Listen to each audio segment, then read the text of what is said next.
Bismillah, Assalamualaikum warahmatullahi wabarakatuh. Alhamdulillah, wassalatu ala nabiyina Muhammadin wa ala alihi wa sahbihi wa man tabi'ahum bi ihsani ila yaumiddin. Alhamdulillah, pada kesempatan kali ini kita dapat melanjutkan lagi pembelajaran kita tentang keselamatan kerja yang diambil dari Undang-Undang Republik Indonesia Nomor 1 Tahun 1970. Saya berdoa kepada Allah Subhanahu wa taala, semoga Allah Subhanahu wa taala memberikan kita pada kesempatan ini ilmu dan pemahaman yang baik di dalam mempelajari keselamatan kerja berdasarkan Undang-Undang Republik Indonesia Nomor 1 Tahun 1970. Pada kesempatan kali ini kita akan lanjutkan lagi pembelajaran kita di dalam undang-undang ini, yaitu pada bab yang ke-6 tentang panitia pembinaan keselamatan dan kesehatan kerja. Di sini akan dibahas tentang panitianya. Pasal 10 ayat 1 itu menjelaskan tentang Menteri Tenaga Kerja berwenang membentuk panitia pembinaan keselamatan dan kesehatan kerja guna memperkembangkan kerjasama, saling pengertian, dan partisipasi efektif dari pengusaha atau pengurus dan tenaga kerja dalam tempat-tempat kerja untuk melaksanakan tugas dan kewajiban bersama di bidang keselamatan dan kesehatan kerja dalam rangka melancarkan usaha berproduksi.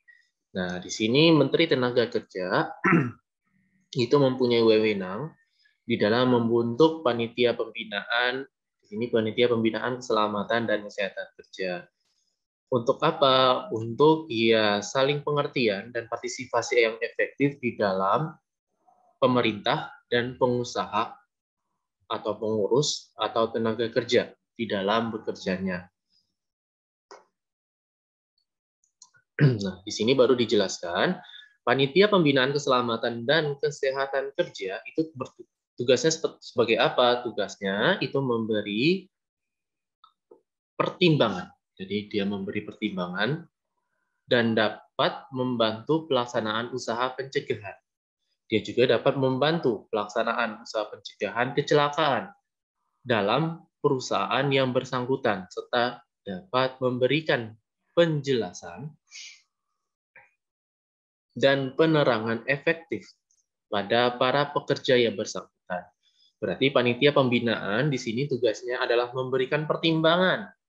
Pertama, memberikan pertimbangan tentang apa? Tentang pencegahan keselamatan dalam bekerja ini ya, dalam bekerja kurang. Dan dapat membentuk pelaksanaan usaha. Jadi juga dapat membantu pelaksanaan usaha pencegahan. Jadi dia itu panitia juga dapat membantu dalam pelaksanaan pencegahan kecelakaan dalam perusahaan yang bersangkutan, serta dapat memberikan penjelasan. Dan juga yang ketiga, dia itu bertugas juga memberikan penjelasan dan penerangan yang efektif pada para pekerja yang bersangkutan. Inilah tugas dari pembinaan keselamatan dan kesehatan kerja. Yang pertama, memberikan pertimbangan. Yang kedua, membantu untuk mencegah kecelakaan tadi. Yang ketiga, memberikan penjelasan kepada para pekerja. Yang terakhir adalah penerangan yang efektif. Penerangan yang efektif terhadap apa? Ya, penjelasan tersebut. Nah, di ayat 2 dijelaskan, susunan panitia pembinaan keselamatan dan kesehatan kerja, tugas dan lain-lainnya ditetapkan oleh Menteri Tenaga Kerja. Nah, jadi susunan panitianya, tugas, ya, susunan panitia, tugas, dan lain-lain itu ditetapkan oleh Menteri Tenaga Kerja.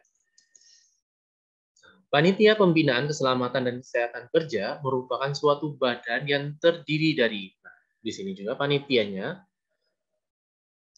itu tadi di sini kan disebutkan susunan panitia ya. Nah, lalu apa aja susunan panitianya? Di sini dijelaskan. Ya, susunan panitianya itu terdiri dari unsur-unsur penerima kerja, berarti yang pertama adalah unsur-unsur penerima kerja, yang dua pemberi kerja, dan pemerintah. Jadi ada 3. Jadi unsur-unsur panitia pembinaan keselamatan dan kesehatan kerja merupakan suatu badan yang terdiri dari unsur-unsur penerima kerja, pemberi kerja, dan pemerintah. Nah, demikian untuk panitia dari panitia pembinaan keselamatan dan kesehatan kerja. Pada sesi ini, insya Allah kita akan lanjutkan lagi pada sesi selanjutnya tentang kecelakaan. Kita akan membahas lagi tentang kecelakaan itu bagaimana di pertemuan berikutnya. Demikian pada pertemuan kali ini. Bila ada pertanyaan, silakan ditanyakan di kolom komentar di bawah video ini. Bila ada tutur kata yang salah, saya mohon maaf. Saya tutup. Assalamualaikum warahmatullahi wabarakatuh. Wabarakallahu fikum.